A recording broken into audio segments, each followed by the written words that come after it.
इस क्वेश्चन में क्या कह रहा है, right the chemical reaction for the dehydration of ethanol with concentrated H2SO4 140 degree Celsius और 170 डिग्री सेल्सियस।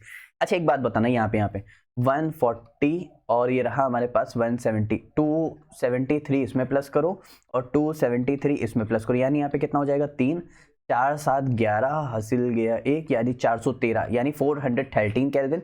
और यहाँ पे कितना हो जाएगा 3, यहाँ पे हो जाएगा 4, यहाँ पे 443। ठीक है, आप लोगों को केल्विन के अकॉर्डिंग भी वो दे सकता है, इसीलिए मैंने आप लोग को दिखाया।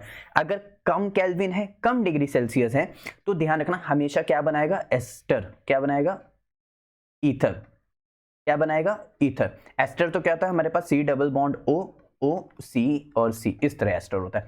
ठीक है, तो ध्यान रखना ये क्या है हमारे पास ईथर। अच्छा ईथर बना कैसे रहा, हम लोग क्या करते हैं इसके दो मॉलिक्यूल्स लेते हैं।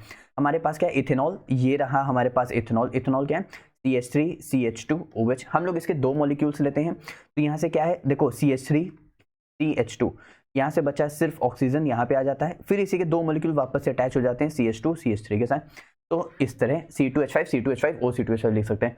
इसकी नेमिंग कैसे होगी, डाई क्या है, दो क्या है इथाइल है और कंपाउंड फंक्शनल ग्रुप कौन सा है ईथर, डाई इथाइल ईथर, या फिर इथॉक्सी इथीन, क्या लिख सकते हैं इथॉक्सी इथीन।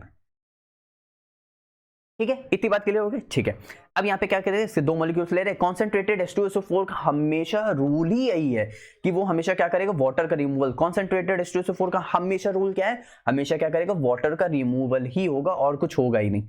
अब यहाँ पे क्या है, अगर हमें 170 टेम्परेचर ज्यादा हो गया तो यहाँ से डायरेक्ट खाली वाटर निकलता है। कैसे, इसको मैं इस तरह लिख दूं तो कोई गलत बात तो नहीं है। इस तरह यहाँ पे OH और यहाँ पे H, CH3 को ओपन कर दिया तो यहाँ से क्या होता है वाटर निकल जाता है, देखो इस तरह।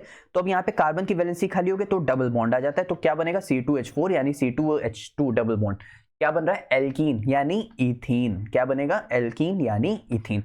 आई होप आप लोग को ये वाला क्वेश्चन बहुत अच्छे से समझ आया होगा।